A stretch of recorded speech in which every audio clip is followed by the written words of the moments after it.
Okay, and bonjour, and welcome to today's discussion of how Napoleon can save American television news. We're doing Napoleon in light of President Macron's visit to the United States. Dandruff on my shoulder.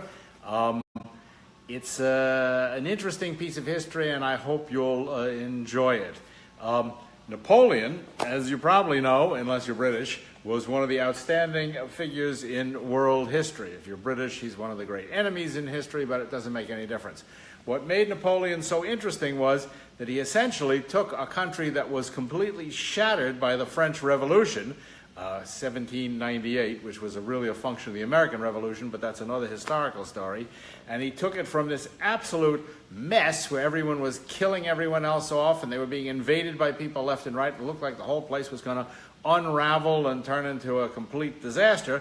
And he took it to conquer all of Europe. And he made the biggest empire since the Roman Empire, at least in Europe. And he did it by making a simple, fundamental change in the way the world operated. A very radical thinker, Napoleon. Up until Napoleon, all armies were professional. That is, you signed up for the army, you went to military academy, you got fancy uniforms with gold and red, and you marched in straight lines, and each country had their group of 30 or 40,000 troops, all professional armies, all very polished, all considered the elite of society. What Napoleon instituted, which wouldn't make him so popular in America today, was the draft. Essentially, he said, screw it, everybody's going to be in the army. This was a completely radical idea. So he created something called the Grande Armée, which had, I think, 600,000 or 700,000 people in it. And of course, until he made the mistake of marching to Moscow, the thing worked out pretty well. So every time Napoleon would show up on the battlefield, the Prussians or the Austrians would show up with their nicely clothed, fancy guys with their guns and their silver gold helmets and marching in very straight lines. And Napoleon show up, screw it, with his 600,000 or 700,000 guys. Well, it was over before you got started. And the reason he was able to do that was he took in every single peasant he could find and taught them the fundamentals of being a soldier. They didn't need really advanced kind of training. They didn't need fantastic knowledge of tactics. They just learned how to carry the gun and march. Yeah, if you were a soldier, you were a peasant in France, it wasn't the most pleasant way to spend your time, but then again, you didn't have a lot of choices. In fact, most of the peasantry in France was, not so much today, but was completely illiterate, and so he taught them to march because they didn't know left and right. The story says that he used to put a piece of straw on one foot and a piece of hay on the other foot, and they would go hay foot, straw foot, and that's how he taught the French army to march and to fight. They didn't have to know a lot. They just had to know the minimum, how to fire, how to stand in a line, and how not to run away when somebody was shooting you or running you down with a horse, which to me, I would be out of there in 2 seconds, but then again, I'm not in the French army. The point of the story is that he changed the dynamics of what people thought of as the military establishment. This had been written in stone since time immemorial, since the Roman legions. You had highly trained professional armies of just a bunch of old guys. They didn't let women in those days. A bunch of guys who went through years and years of training, and they looked fantastic, and they were slick, and they were polished, and they were paid a lot, and that generally broke the back of the taxes of kings. But that's what an army was considered, and nobody really thought any different until Napoleon came along, and he said, screw it, I'm tearing up the rule book, I'm going to invent something new. And so he invented this army of, 600,000 basically peasants with minimal training. Now, what the hell does this have to do with news and journalism and stuff like that? The news business, and I spent enough years at CBS, and I know enough people in the news business. I just had lunch with a friend of mine at CNN. It is the 19th century, early 19th century or 18th century European idea of an army. That is, it is a small group of highly polished, extremely well-trained, highly paid, relatively, elites. These are the creme de la creme, whether they're on MSNBC or even Fox or NBC or ABC. They are polished, they are slick, they are professionals, and there are very, very few of them. They have small numbers. An organization like CBS has got a bureau in London, and maybe they got a guy in Tokyo, and maybe they got a guy in Beijing. I'm not even sure about that. And that's pretty much how they, maybe somebody in Tel Aviv probably, and that's how they cover the world. They have a very small, last time I looked, they had like 40 or 50 correspondents around the world to cover the entire world. And this is nuts, but that's how they all do it. Every news organization works exactly the same way. Now, this is crazy. This made sense. This made sense in a time when you had to have satellites and uplinks and bureaus and camera crews, and it was very complicated and very expensive, and also you only make it a half hour, which is actually 22 minutes of news every night, so it didn't make any difference. So that was substantial coverage of the world. I mean, this notion of correspondence, this came out of old newspapers where they also sent a guy with, a pencil and an envelope off to India to report on what was happening in India for the British Empire. But that went away. And this whole notion of having a correspondent, a professional correspondent, also should go away because it's a stupid way to work. I was a producer for correspondents at CBS. I can tell you they're very nice guys, but most of them geniuses they are not. They look good on TV, they know how to read copy, but that is pretty much the extent of what they can do. One of the guys I worked with at CBS, he was the White House correspondent for CBS News, which you think would be a pretty big thing. And every time a story would come, he would turn to me and would say, "What do you think I should say?" And I would say, "Well, Bob, why don't you say this, whatever the thing is." And one of the stories I said, Bob, we did a thing about homeless people, which he hated doing because he was the White House correspondent. And so I said, he said, "What should I say?" When we finished thinking we were going to shoot the inimitable Stand-Up. And I said, "Why don't you say it's criminal that here in the wealthiest country in the world, people have to live like this?" He said, "That's great. Write that down." So I wrote it down on a yellow pad. We were doing a field shoot about homeless people. I wrote it down on a yellow pad. And then he sat in the back of the car and he took out his tape recorder and he recorded into it, "It's criminal that here in the wealthiest country in the world, people have to live like this." And he shoved the recorder in his pocket and he ran an earphone up here. This is days before they had these pods. And then we had to shoot him this way so you didn't see the wire coming up here. And he walked along and from this homeless person said, "It's criminal that here in the wealthiest country in the world, people have to live like this." And then we did it again. "It's criminal that here in the wealthiest country in the world, people..." It's criminal. We had about 20 takes until he looked good. Then we sat in the back of the car. We had a Lincoln. It was a big car. And we screened them all until he thought it was really good. Well, of course, this is how he worked all the time. As the producer, he'd always say, "What do you think we should say?" And then I would write it down and he'd record it. As a nice guy. He made a lot of money. He got a lot of awards. I quit because I didn't like it. But that's another story I don't want to tell you. I want to go back to Napoleon. Anyway, the thing was that television was so complicated, and of course CBS owned the network, and you weren't going to start your own network because it wasn't really possible. And so this is how stuff got done, and this is how reporting got done. I can't tell you how many times people went to do foreign stories, and to this day, they still fly into Iraq or a place like that to do a story. Do they speak Arabic? No. Do they know the language? No. Do they know that? No. What they do is they find some local fixer, and I've seen a million of these guys, and they come up and they have their cards, and they go, "I do CBS, NBC, ABC, CNN, I do everybody."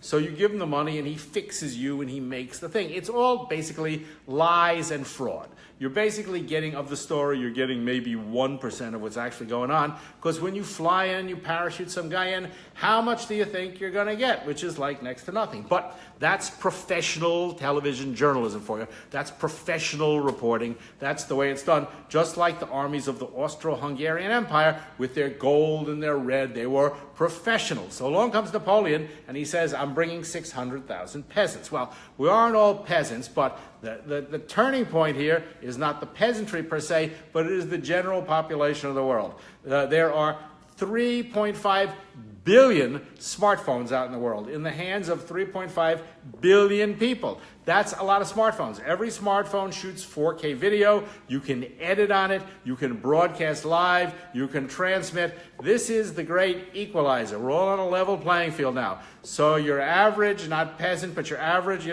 person living in Kenya or South Africa or India or Syria for that matter, has the same technology to shoot video, record video, transmit video, and go out live, as does CBS News or CNN. Therefore, there is really no reason to ship some guy from CNN in Atlanta into Syria to go and cover Syria when you got like 1 million Syrians who all have video cameras in their pockets all the time and are more than capable of telling their own stories. In fact, I bet that your average Syrian can tell the story of what's happening to their country a lot better than some schmuck from Atlanta who gets flown in with a crew and a cameraman and a producer to go and pretend that they know what's going on, when in fact they generally don't have the vaguest idea what's going on. If you remember, several years ago, 1 million Syrian and Arab refugees streamed out of the Middle East and went on boats through Greece and went into Europe, and this was the great hysteria that led to Brexit and all this other stuff. And of course, every network covered it. They were all there in the Greek islands, and they were all out there, you know, in Yugoslavia or Montenegro or Hungary as they began to cross borders. And of course, not one of them spoke Arabic. Not one of them could really talk to any of these people. They probably stood there and go, "Excuse me, any refugees here speak fluent English that I could possibly talk to and find out what's going on now?"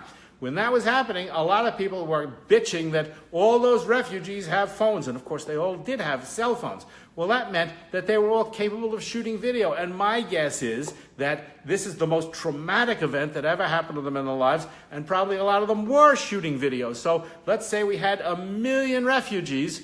I'll get to that in a second, Braxton. Don't go away. They had 1 million refugees carrying video cameras, shooting every day. That's millions of hours of the actual story that these refugees had. Did you ever see any of that on CNN? The answer to that would be no. Did you ever see that on BBC? The answer to that would be no. Did you ever see any of that on NBC? The answer to that would be no. And why? Because we have this kind of colonial arrogance, this colonial mentality of we, the white people here, we know the truth. And you, the rest of you peasants in the world, you don't know anything. Well, what Napoleon did was he empowered the peasantry to conquer the world. So I think some news organization that had half a brain should also empower the peasantry. It's all out there. There's 1 billion cameras in play all the time. Put them to work. Go empower people. I mean, this is what we're doing in Brooklyn with BKTV, which I'll talk about another time, is we are empowering local people to tell them their own stories, and it doesn't take a lot. You don't have to send people to Columbia Journalism School for 3 years to learn how to do this, but you do have to give them a basic education, which is what our online school, thevj.com, is all about. Hayfoot, Strawfoot.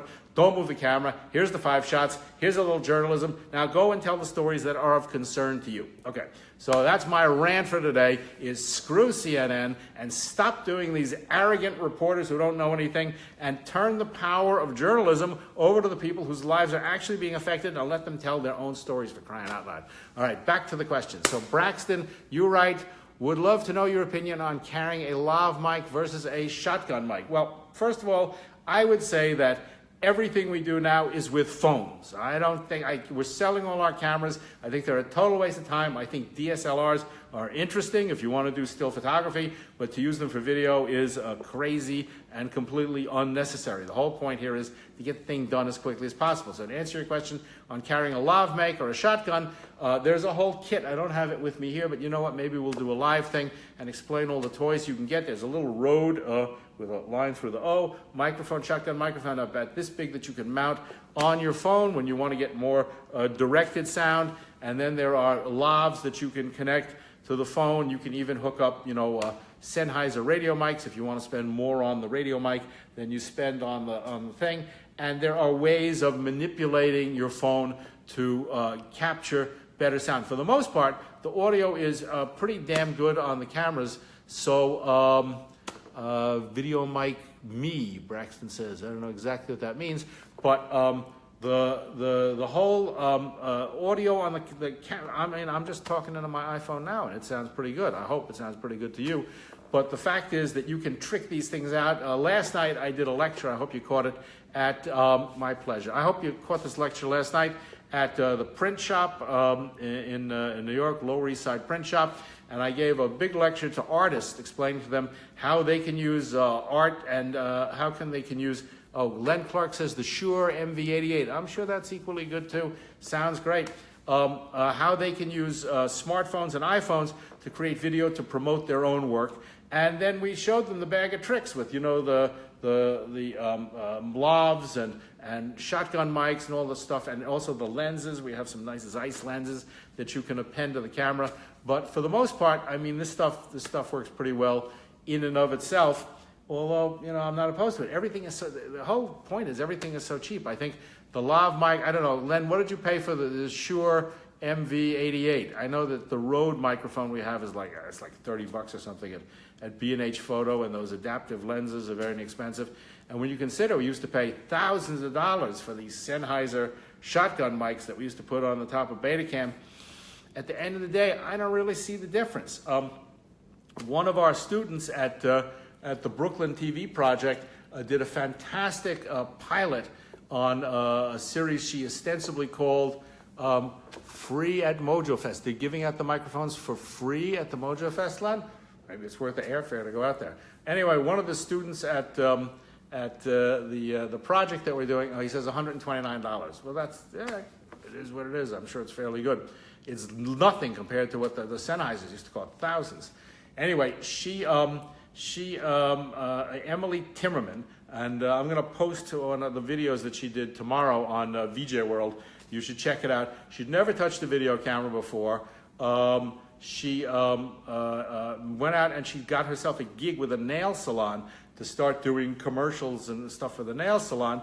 And all she does is she just shoots with the phone and she cuts on the phone, and the thing is fantastic. So I sent off, she did this pilot for this Brooklyn Strippers, and I sent it off to a cable channel. I have a fairly good relationship with these guys.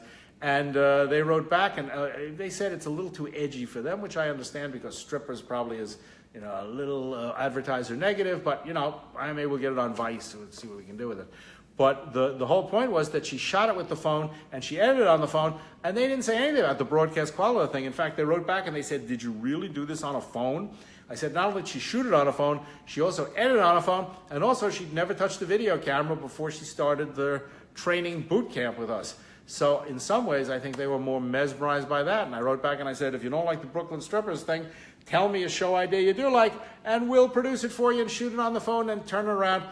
The whole cost, the average, that cable network that I sent the thing to spends about $250,000 to $350,000 per half hour to pay for their programming, because they're paying for crews with cammen and soundmen and the overhead and the offices and all this crap. And this goes back to the Napoleon model once again. They're all professionals, you know, everything is very professional, everything is very slick, everything is gold-plated, and everything costs a fortune. And the fact is that you don't need that anymore. That's a remnant of a technology that is effectively dead, because anybody can just use their phone to, it's about storytelling. It's about the quality of the character that you find and the quality of the story that you're telling and how good your writing is. And of course, what kind of eye you have. I mean, you know, I look at the stuff that Bob Christ does. He was one of our trainees. He was a National Geographic photographer who moved into video. I urge you to check out his Bob Christ, K-R-I-S-T. Check out his video stuff. It's absolutely breathtakingly beautiful. But this is a guy who was born with an eye that God gave him. And so the kind of camera he uses is absolutely as immaterial as what kind of pencil, you know, Philip Roth uses to write his novels. You write to Philip Roth, you say, I got to get the same pencil you got because you make fantastic stuff.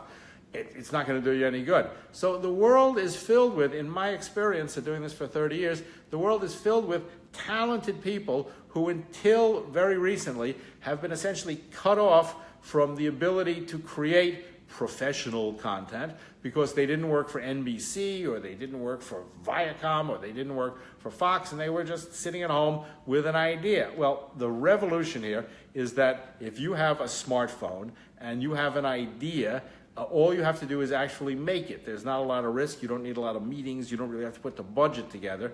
All you got to do is pick up the phone and go and start to make stuff. And maybe it works and maybe it doesn't work. But this is exactly the same way that great writers who write novels work. They get an idea for the novel. They don't go to a meeting at Bertelsmann and have a group discussion about what do you think the thing should do. They sit down at their word processor and they crank out the book. And maybe it's great and maybe it sucks. And more often it sucks than it's great. But at least there's no cost, there's no risk attached to it. So that's where the whole notion of video and film and storytelling and particularly journalism are now. That's where the technology places us. So the point is that if you're living in India and you have a story that you want to tell about India, you do not have to cajole CNN to please come and send some correspondent who doesn't speak Hindi or any of the other 800 languages that they speak there and doesn't know anything about it and fly in with a crew so you can get your stupid minute and a half on CNN someday. Just do it. Just do it and put it out on the internet, and like publishing novels, and you'll have to see what happens. But anyway, that's the wrap for today. So I also said I would be here to take any questions. So if you have any questions, fire away. And if you don't, just email them to me, and there we are. Any questions? There you go. So we give it a couple of seconds, and no. Bill, how are you? Nice to see you. I see we got a bunch of old friends tuning in. Nobody's got any more questions?